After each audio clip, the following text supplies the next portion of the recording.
Mais est-ce que c'est vrai que Ramzat, justement, il y va jamais doucement au sparring ou Si, non, il y a des moments où il va doucement.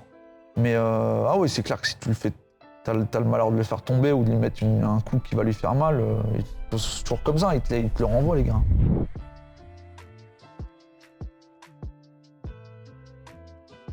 Les fighters, j'espère que vous allez bien. On se retrouve aujourd'hui avec un gros invité, Romain Debienne. Romain, déjà, comment vas-tu? Écoute, super, hein, ça fait plaisir d'être ici en Suisse, donc voilà, super. Est-ce que tu arrives à te présenter pour toutes les personnes qui nous regardent mais qui ne te connaissent pas encore? Alors, Romain Debienne, combattant professionnel de MMA, je suis, donc ça fait, moi j'ai commencé le MMA, j'avais 17 ans, j'en ai 29, donc ça fait à peu près 12 ans que je suis dans le MMA. J'ai combattu au sein de grandes organisations mondiales telles que le PFL, le Bellator, l'Octagon, le KSW récemment. Et là, je suis retourné à l'Hexagone, donc on annoncera la suite pour les prochains combats. Je suis également acteur pour la chaîne Karaté Bushido. Il y en a beaucoup qui me connaissent par rapport à ça, mais bon, j'ai une carrière avant. J'ai commencé le MMA, donc moi, je faisais des combats amateurs en Belgique, parce que c'était pas encore légal en France, et j'ai fait des combats en pancrace en France au tout début, et après ça s'est légalisé. Donc je suis un peu pas de l'ancienne école, mais de l'école du milieu, on va dire, avant qu'il y ait la dernière école qui est sortie, donc voilà. Tout simplement. Du coup, avant de passer pro, comme tu l'as dit, tu as fait des combats en amateur, ouais. MMA, pancrace. Mais est-ce que tu as essayé par exemple des combats en pied-point ou même des compètes de grappling, JJB ou peu importe? Rien du tout. J'avais 17 ans, il y a eu c'est toujours la même histoire. Moi j'avais une bagarre au lycée, c'est ce qui a donné un peu le fait que j'ai fait du MMA. Il y a un club de MMA qui s'était créé dans ma ville. Moi j'étais pas encore, je connaissais pas encore du tout les MMA. Quoique des fois je regardais un peu les magazines Fight Sport à l'époque, tu vois, et ça m'a intéressé. Et puis après la bagarre, je dis punaise, je suis quand même bon en combat parce qu'ils étaient quand même deux, j'avais réussi à faire quelque chose de pas mal. Et je m'étais dit pourquoi je ferais pas du combat et c'est venu comme ça quoi. Après la passion, ça s'est fait petit à petit quoi.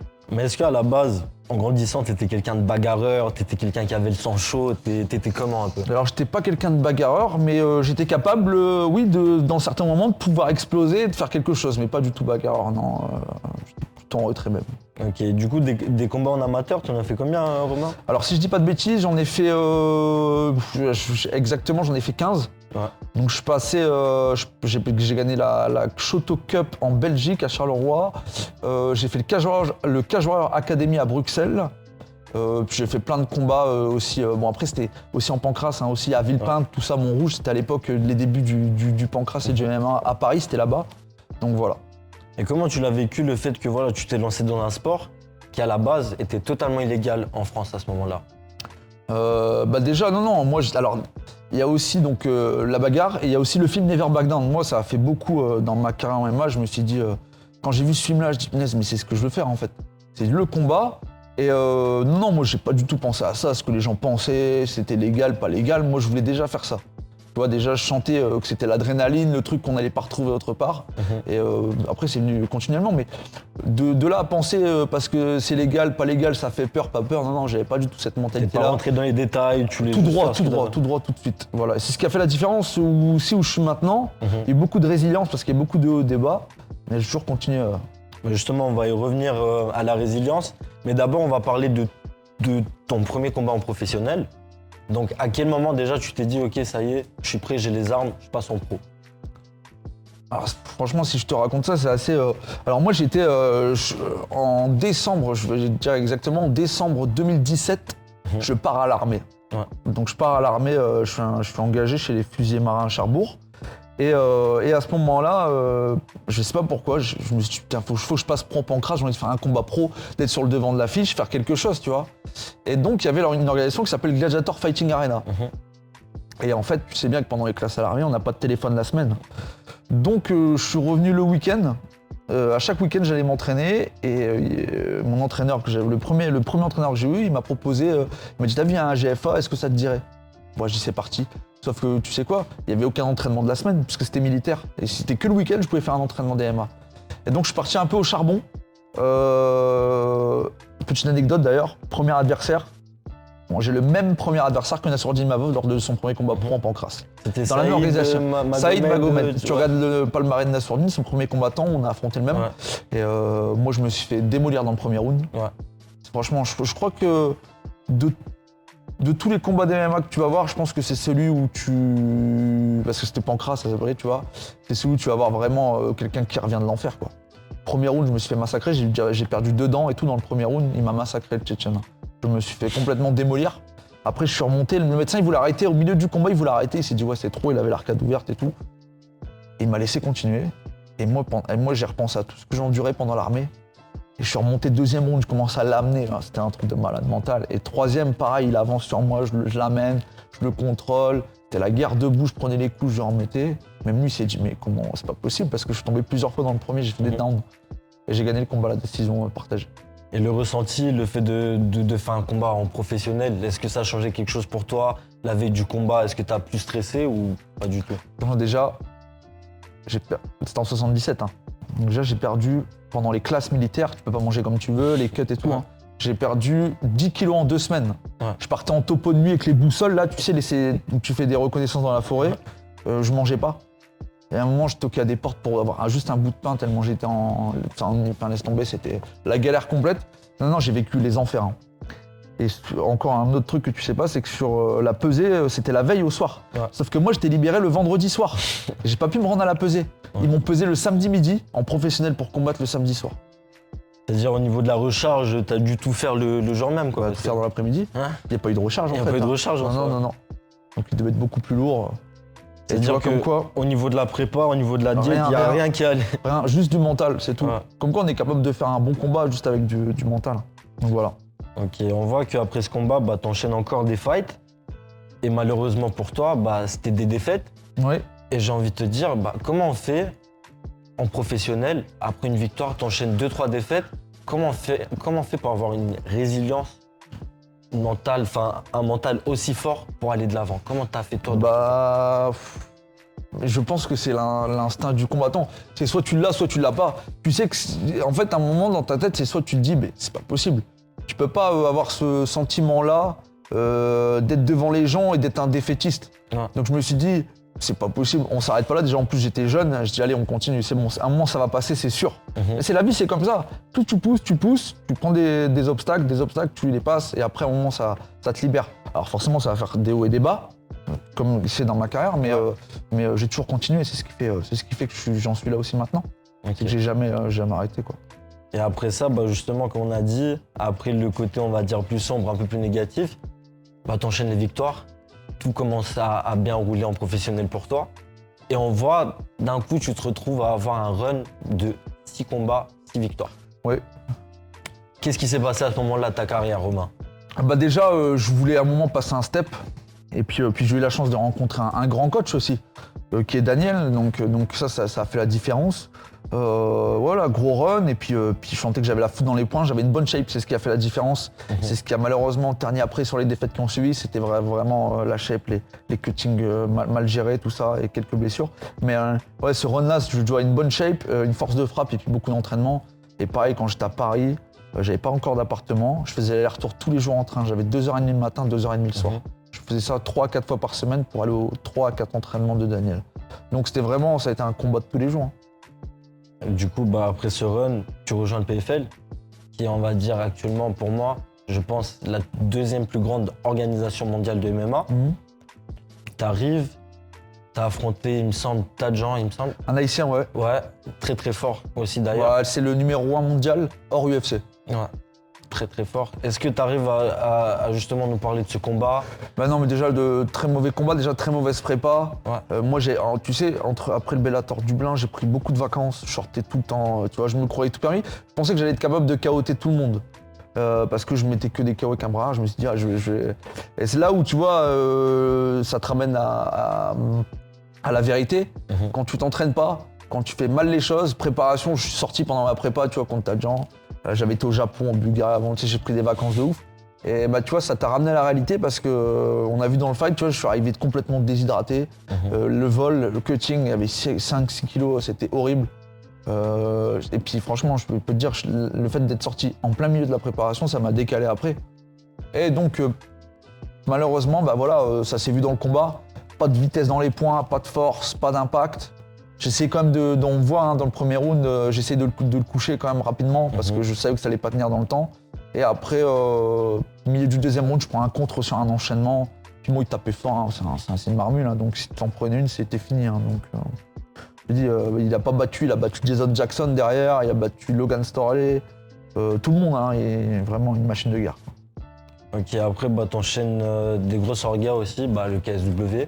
C'est quand même, en Europe en tout cas, c'est un peu ce qui se fait de mieux aussi, actuellement. Une des meilleures orgas en tout cas, j'ai envie de dire. En tout cas, je pense peut-être la plus belle organisation du monde, peut-être, en termes de show. Mais justement, est-ce que tu arrives à nous décrire un peu les ressentis en tant que combattant lors d'une orga comme le KSW? KSW, moi quand j'ai combattu là-bas, déjà j'ai fait le plus grand événement de tous les temps en France, donc KSW 101, 20 000 personnes. Le Classico, il me semble, c'était... Le Classico, Varela-Parnasse. Ouais. Et en plus j'étais un des combats les plus attendus avec Michael Lebou. Ouais. Donc voilà, une grosse ambiance. Pareil, en début de préparation, moi je pars au Brésil faire la prépa. Début de préparation, je me blesse. Donc déjà, ça va être compliqué. J'ai pas fait de sol ni de lutte de toute la préparation. J'avais une déchirure intercostale. D'ailleurs, un combattant, Marceau Barbosa, très fort à l'UFC, au Dana White, un petit Brésilien qui me l'a fait à 9h du matin en séance de boxe. Je peux te dire que d'ailleurs, il bat tout le monde à l'UFC là. Et donc ça a été très dur. Donc si pas de sol, pas de lutte, donc pas beaucoup d'entraînement DMA. Donc la perte de poids un peu plus difficile, tu vois, parce que pas d'entraînement intense avec de la lutte et tout. Donc beaucoup de poids à perdre au dernier moment. Très mauvaise cutting, très mauvaise recharge derrière. Et puis après, pareil, j'essaie de le faire tomber dans le premier round. Et puis c'est un renard, hein. De toute façon, Mika, lui, il t'aspire, tu vois. Moi, je pense, en plus, il m'a dit, mais on a bien parlé après. Hein. Il m'a dit, ouais, je t'ai laissé m'aspirer. Donc, tu vois, il m'a laissé frapper dans le premier. Et à un moment, je le connecte bien. Sauf que moi, je vois pas qu'il titube. Il y a tellement d'expérience et d'intelligence qu'il arrive à te montrer qu'il n'est pas marqué, alors qu'en fait il est marqué. Parce qu'après je l'ai vu dans le vestiaire, il me dit, à ce moment-là j'ai vu un écran noir et tout. Le poker face, il a essayé de... Il a eu le poker face quoi. Et ça, il est vraiment très fort sur ça. Hein. C'est d'ailleurs un combattant qui a assez bon moyen dans tous les trucs, mais qui fait un très bon combattant MMA. Il a du mental. Et puis bon, après voilà, comme je dis, je pouvais pas défendre la lutte et tout, j'avais déjà beaucoup trop mal. Et puis au niveau du cardio, tout ça, je me suis fait dépasser. Voilà. Après, quand tu acceptes un combat, même ce qui s'est passé derrière, tu acceptes il n'y a pas d'excuse, tu vois ce que je veux dire. Tu dois assumer, dans le combat, il a été meilleur que moi, et c'est comme ça. Donc voilà. Puis grosse, une ambiance de malade. De la défense arena, vraiment magique quoi. J'ai eu de la chance de faire, moi, les 3 grandes salles parisiennes. J'ai mis un KO au Zénith, un KO à Bercy et une défaite. J'ai eu de la chance de combattre un peu dans des grandes salles. Quoi. Mais le KSW, ce qui est bien avec eux, c'est que moi, ce que j'ai constaté, c'est que j'ai fait pas mal d'événements au KSW, que ce soit en Pologne, en France, République tchèque. C'est aussi le show, les LED, les lumières, les trucs. Même les combattants, comme ils sont traités, j'ai l'impression qu'il y a ce truc en plus. Donc je pense que tu as ressenti ce respect-là. Ouais, mais en Pologne. Hein. Mais manque peut-être les contrôles antidopage en Pologne. Mais on n'est pas là pour juger. Non, je rigole. Mais super organisation le KSW, très bien traité. Franchement, je sais que l'Octagone, ils se rapprochent quand même, ils font des beaux événements. Ouais, aussi. Mais c'est encore dur de dépasser le nom KSW en Europe. Hein. C'est vraiment. C'est ça. C'est qu'ils arrivent à faire des sold-out, remplir des salles au niveau de. Ouais, la cage ronde, tu vois, l'entrée, les grands écrans, c'est vraiment magnifique. Hein. Et Romain, toi qui as fait, comme on a dit, hein, des grosses orgas, Octagone, KSW, PFL, même le Bellator à l'époque, qu'est-ce qui t'a manqué à toi pour rejoindre une orga comme l'UFC?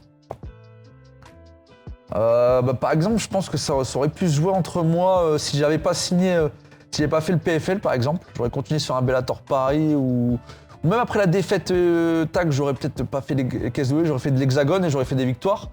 J'aurais pu peut-être moi qui aurais pris la place à Axel Sola qui a signé en 77 à l'UFC pour l'UFC Paris, parce que c'est Guillaume Peltier qui a trouvé le combat. Je pense que ça aurait pu être moi, tu vois, à ce moment-là. Après, qu'est-ce qui a manqué? Plein de choses. Déjà, j'avais pas à un moment une bonne hygiène de vie. Je pensais que tout allait être dû, donc j'allais mettre KO tout le monde. Ça m'a beaucoup joué. Mauvaise shape, mauvaise gestion. Il y a eu plein de mauvaises choses, mais bon, j'ai 29 ans. Je pense que c'est maintenant que je corrige le tir. Et puis l'UFC, ça peut être possible dans 2 ans. Hein. Ouais, justement, je voulais en venir à ça. 2-3 ans. Est-ce que tu vois un futur dans l'UFC, un potentiel futur à l'UFC? Franchement, pas d'avance sur l'avenir. Ça peut être possible, comme ça peut pas être possible. Mais d'abord, combat par combat, il y a des combats qui arrivent. Il faut tous les gagner. Je pense que là, il ne faut plus prendre de défaites, il faut battre tout le monde. Donc, on a pu parler aussi avant de Daniel Warin. qui était ton coach, bah, qu'est-ce qui s'est passé entre vous deux? Parce qu'on en a beaucoup parlé sur les réseaux, on a vu des publications, même des autres médias dire voilà. Daniel Boirin, chacun il a donné son avis. De toute façon, c'est parce que les gens ils cherchent des dramas pour parler à chaque fois. Non, ça a été. Je veux savoir ton avis. Non, je pense que c'était une fin de relation. C'était un terme qu'on avait depuis déjà ça faisait un moment, tu vois. Et je pense qu'après Daniel arrive aussi sur la fin de sa carrière de coach. Là, il fait encore le tournoi à 100 000 avec Mathieu. Ouais. Je pense qu'après, je sais pas comment ça va se passer. Peut-être. J'ai eu des échos, il va peut-être avoir une salle. Okay. Non, moi je suis toujours en bon terme avec lui. Voilà, après il va perdre sa carrière, ça sera plus mon coach, ça l'a été, tu vois. Ouais. Et je suis vraiment très reconnaissant de ce qu'il m'a apporté. Vraiment un grand expert, je pense qu'un des plus grands experts du striking MMA quand même. Vraiment grande expertise. Après, des fois tu arrives à un terme et tu as besoin aussi de changer d'environnement, changer de quelque chose. Et c'est la vie qui est faite comme ça. Donc moi après j'étais déjà parti. Après c'est lui qui m'a envoyé un message pour me dire mais moi il savait déjà que j'étais parti, tu vois ce que je veux dire. Je pense que parce que j'ai pas voulu faire de drama et tout. Mais bon voilà, après il l'a annoncé et puis ça a été son choix. Et non après moi on se parle encore, hein, ça reste quand même un super coach. Bon, il a ses qualités, ses défauts. Personne n'est parfait, mais qui peut parler avec lui sur l'expérience qu'il a eue en tant que coach d'MMA. Il a fait des corners à Pantoja, les corners à Danander, on peut en citer des noms. Et il sait pas, peut-être qu'il y a des choses qu'il a mal gérées dans sa carrière, mais en tout cas, l'expérience elle est là et personne ne peut parler avec lui. Voilà, en tout cas, moi je suis très reconnaissant, il m'a beaucoup appris. Et puis il m'a amené aussi dans les grandes orgas, donc voilà, ça fait plaisir quoi. Ok, Romain, on est actuellement à Genève, en Suisse. Ouais. Pourquoi Genève? Pourquoi la Suisse? Comment ça se fait que tu es ici? Alors, déjà, je voulais changer d'environnement, donc j'avais quitté Paris. Et avant chaque combat, ça faisait un petit moment, quelques combats. Avant chaque combat, je venais une semaine à Elite Level préparer mes combats de MMA. Elite Level, donc une salle qui se situe à Genève. À Genève, voilà. Donc cette salle, exactement. On est en train de faire l'interview. Ouais. Et donc, j'aimais bien l'ambiance, la salle, l'atmosphère. En fait, tout était coordonné. Moi, j'appréciais. Et puis bon, c'est vrai qu'en plus d'être là maintenant, ça me permet aussi de mettre en avant l'équipe, quoi, parce que maintenant, il y en a en France qui le connaissent, tu vois, en plus. Bon, c'était aussi, voilà, moi, je voulais partir à Genève, j'aimais bien. Et puis voilà, ça s'est fait comme ça, il y avait une équipe à Genève. Moi, j'aimais bien le coach Elliot, j'aimais bien la salle, l'atmosphère, les gens. Et puis voilà, tout est coordonné pour que je puisse... voilà, je voulais pas rester à Paris déjà. Je voulais pas faire avec Daniel, tout ça. Je voulais pas prendre quelqu'un, un autre coach et tout. Un autre coach. Et puis donc je voulais partir dans un autre pays. Et puis la Suisse, ça m'attirait beaucoup. Genève, très connu. Tout est coordonné pour que je vienne ici. En plus, toi, tu as fait pas mal d'expériences dans le monde aussi. Ça veut dire que tu es allé un peu en Suède, au Brésil, un peu partout. Je pense que je suis peut-être le combattant français qui a fait le plus de salles. Dans le monde? En France. En France. Dans le monde, peut-être. Dans le monde, ouais, peut-être, mais en France, c'est sûr. Ok. À chaque fois que je partais en vacances, je montrais dans une salle. Donc, Et de toutes ces salles-là où tu as pu avoir justement cette expérience, tourner, faire des sparring, etc., même des prépas pour des combats, c'est quoi la salle qui t'a marqué le plus et le sparring partner qui t'a fait le plus mal? La salle qui m'a marqué le plus. Mais dans quel sens aussi? Dans tous les sens possibles. Ça veut dire que déjà l'infrastructure, l'intensité des cours, un peu un mélange de tout, quoi. Bah quand même, il y a un cours, moi après, je les connais un peu, mais il y a un cours quand même où ça se tape beaucoup. D'ailleurs, il y a un Denis, tu connais, qui DS Sport Contenu, qui fait le truc, il a fait un reportage, et moi j'étais 2-3 fois là-bas. C'est chez Valon à Bruxelles. Ouais, Valon Team. Mon gars, le samedi, c'est 12 rounds de kick. Et les mecs, c'est des kickboxers. Dutch style un peu à la. Et derrière, ça s'envoie 10 rounds d'MMA. Bon, bref, c'est 2 heures. Valon, en plus, il est là en mode de commandant. Ouais. Toc, toc, toc. Mais non, franchement, tu peux tomber sur même des kickers, ça se tape sévère. En tout cas, ouais, vraiment, une des plus grosses sessions de sparring que j'ai vues. Et d'ailleurs j'ai fait partie, putain, il y a même un poids en moi qui m'a mis un middle, j'étais jeune, hein, il y a peut-être 4 ans. Enfin, j'ai fait 3-4 mètres en l'air. Bon bref, et puis c'est une spécialité du kickboxing, mais vraiment très gros club de kickboxing là-bas. Et après en sparring, moi j'ai mon pote Mehdi Haït, qui combat au Glory, qui avait fait la ceinture, qui a perdu. Tornade, hein, ça fait trop des sparring avec lui. De toute façon, les bons kickboxers qui vont vite à un poids de 77, c'est-à-dire qu'ils ont assez de puissance, assez de rapidité. Des sparring avec eux, c'est... tu débilles, ça s'arrête pas. Bam, et puis tu te décales. Et donc, des fois, ils te décalent sur le côté, tu sais, t'es combattant MMA, ta garde, elle se baisse. Ouais. Ils t'envoient des high kicks. Mais des actes juste pour la mettre encore mieux, quoi. Voilà, c'est ça. Ouais, franchement, Mehdi, d'ailleurs, je vais le voir juste avant que je combatte. La semaine d'avant, je serai avec lui pour faire quelques sparring en pied-point. Parce qu'il y aura aussi mon coach de pied-point, Youssef, que j'apprécie beaucoup, qui me prépare au pas de d'ours, et puis avec Mehdi. Ok, la chute maintenant, Romain. Est-ce que tu as un combat de prévu? Où? Contre qui? Est-ce que, pour notre audience, on aimerait bien savoir ça? Alors, tu peux regarder, ouais. Prochain combat à Hexagone, donc le 25 avril, dans ma ville. Arène de 4000 personnes, c'est la salle d'une équipe de basket de Pro A qui est de l'ESSM, Le Portel. Tout le public vient pour moi. Bon, puis pour les autres combattants aussi, il n'y a pas que pour moi. Mais en tout cas, une grosse partie. Et vraiment, je pense que c'est un des plus beaux hexagones qu'il y a en France. Parce que la salle, c'est vraiment une arène de basket. Tout le monde va venir pour le combat. Et j'ai une petite surprise pour après, le mois d'après, mais je peux pas encore le dire. Et d'abord, il faut faire un résultat le 25 avril. On garde la surprise jusqu'au bout, les gars. Et maintenant, pour cette dernière partie de cette interview, on va parler de toi un peu en dehors de ta vie de combattant. On voit que tu as cette sorte de double casquette aussi, pour Karaté Bushido comme tu l'as dit. Déjà, qu'est-ce que ça t'a amené cette expérience dans ta vie? Le fait d'être un peu animateur, acteur, un peu un mélange des deux? Déjà, je pense qu'en vrai, j'ai encore appris cette semaine avec mon ami qui tient une marque de vêtements. Je pense que c'est important de montrer beaucoup ce que tu fais. Tu vois, des fois on se dit, c'est vrai qu'il y a des choses qu'il faut garder intimes, tu vois, que tu gardes pour toi, mais il faut quand même montrer, tu vois, la majeure partie de tes entraînements, tout ça, c'est important. Et c'est vrai que Karaté Bushido, ça a mis en avant sur ma personnalité certaines choses, et ça a été sympa. Et c'est surtout, avant tout, honorable d'être sur une chaîne comme ça. J'ai même eu des photos de moi dans Karaté Bushido, tu vois, c'est quand même un magazine d'élite, enfin c'est quand même le magazine le plus connu, ça fait depuis les années 70. Ouais, c'est les pionniers. Tout le monde connaît, tu vois. Les vidéos YouTube, il y a Greg qui a fait vraiment, qui a fait monter la chaîne au maximum, tu vois. Donc nous, on a encore du mal à faire notre place, mais on essaye tout doucement, tu vois. Et mais voilà quoi. Mais non, c'est une super expérience. Et c'est quoi le truc le plus fou que tu as pu voir en tournage avec Karaté Bushido? Le truc le plus improbable, on va dire. Une petite anecdote si tu as à nous raconter. Je sais pas, attends. Avec Mathieu, on rigolait bien quand même. Mathieu rigolait bien et il est vrai, c'est quelqu'un de très maladroit en sparring. Et il a mis un... tu pourras la sortir, mais... Bon, moi aussi je l'ai mis, mais lui il a mis début de... Tu vois, on était avec les gars du Kempo un peu. Tu sais, ils avaient une garde comme ça. Mais ils tapaient fort en plus les mecs. Hein. Et il est arrivé, tu sais, ciseaux, coup de pied sauté là, tu sais. Tac, tac, il l'a mis en pleine tête. Et il est tombé. Et le mec. Raide. D'ailleurs, à un moment, il sweep le truc avec un truc des étoiles, là, tu sais. De bonne nuit dans les petits, bonne nuit les petits, là, tu sais.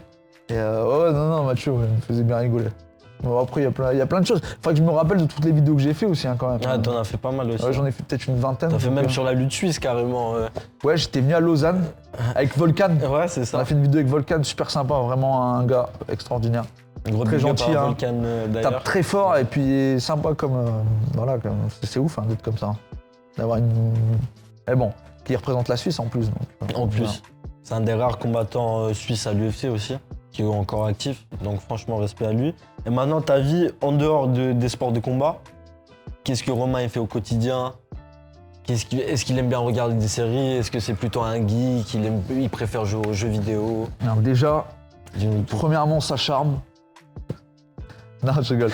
Mais après, moi, dans la vie, je pense que j'aime bien bouger déjà. J'aime bien visiter des musées, j'aime bien apprendre. Je me cultive de plus en plus sur plein de choses. Et, parce que voilà, en dehors des entraînements, il y a quand même du temps libre. Il y a beaucoup de temps pour le repos, mais il y a aussi du temps pour essayer d'apprendre. Donc après, là en ce moment, j'essaie de faire pas mal de tirs, comme je suis en Suisse, parce que j'ai les stands, c'est ouvert. Mais j'aime beaucoup le CQB aussi. J'en ai pratiqué un peu. Après, j'aime plein de choses, hein, tu vois, la vie en général. Et j'aime bien manger, il y a des bons trucs. Hein. Mais c'est pas facile en préparation. Et la nourriture suisse, t'as aimé? Mais j'ai pas encore, j'ai pas pu goûter. peux plus Bah, goûter. parce que t'es en pleine, En pleine prépa, ouais. pleine prépa. Et donc ça, c'est pas facile. Ça, c'est vraiment l'iceberg que les gens voient pas. Ah ouais, fighter, stylé, trop bien et tout. Non, en fait, le truc, c'est qu'en fait, déjà, faut tous les jours mettre son corps en chaleur. Donc tous les jours s'entraîner dur. En fait, c'est ça aussi le truc qui est dur dans ce sport-là. C'est que des fois, tu as besoin d'avoir une température corporelle au repos. Tu sais, parce que... Et le truc, c'est que tous les jours, tu dois la mettre sur un degré, tu sais, assez élevé avec l'intensité. Et ça, c'est pas facile. Et en plus, bien manger, quoi. Les trucs dans l'assiette, des fois, t'as envie de... Ça, c'est dur. Ça, c'est le sacrifice que les gens voient pas. Ah. Ils pensent que tout est... Tu vois, alors qu'en vrai, on sacrifie pas mal de choses, quand même. Bien sûr. Et le pire, c'est qu'en plus de sacrifier pas mal de choses, tu sais même pas à la fin si ça va fonctionner. Et ça, c'est ça qui est dur. Mais qui fait la beauté du sport aussi. Bah ouais. C'est une prise de risque à chaque fois. Tout le temps. Et aussi, bah, en parlant, parce que tu m'as parlé d'image aussi avant, l'importance des réseaux, etc. Bah, déjà pour les combattants, hein. On voit qu'actuellement, bah, pour certains combattants, ça prime même plus que les performances sportives. Toi, t'en penses quoi? C'est quoi ton avis là-dessus? Ouais, je pense que... Alors moi, je suis un peu partagé quand même. Pas sûr que... Moi, personnellement, je pense que... Je vois beaucoup de mecs qui ont hype de ouf et que, bon, forcément, mais après... Non, mais après, c'est important quand même aussi, tu vois. Il faut se montrer, il faut montrer. Et je pense qu'il est important, c'est d'avoir un personnage. Et les gens t'identifient à quelque chose, tu vois. Bien sûr. Et c'est ce qui marche beaucoup. Après, c'est le jeu. Je pense qu'il y en a qui, des fois, font un peu trop de réseaux et pas assez de gros noms et de gros résultats, mais après, ça fait partie du jeu, quoi. Ok. Et est-ce que tu as des anecdotes à nous raconter par rapport à toutes ces années de MMA que tu as fait? Genre des sparring qui ont mal tourné, ou des adversités un peu plus qu'il fallait, ou des trucs vraiment qui ont moi, mal tourné? nous, ce qui avait quand même été mythique à l'époque avec Daniel, c'était qu'on était dans un fitness park. On s'est toujours entraîné au fitness park Vitry. C'était une cage de 3-4 mètres de long. Ouais. Une cage à poux, quoi. C'était... mais il y a des bagarres à l'intérieur, mais comme t'as jamais vu. J'ai même vu à l'époque... Après, nous, on se bagarrait souvent. Mais une fois, j'ai mis en sparring avec Salah et Alioune Nahaï, là. Ouais. Putain, les deux, là, dans la petite cage, ils se sont matraqués. Ah, franchement, on a fait des guerres, hein. Moi, parce qu'à l'époque, c'était moi, Benoît et Mathieu, Jorik, tout ça, on tournait dans la cage. Non, franchement, les gens, ils ont même pas été. De toute façon, on était à Vitry, que des mecs de cité en plus dans le fitness park. Ouais. Même eux, ils étaient là comme ça au loin, ils regardaient tellement c'était... On a fait des sacrés trucs, quoi. C'est quoi le sparring le plus dur que tu as eu de ta vie? Et pourquoi aussi? Putain, Khamzat, il était dur. Khamzat Chimaev.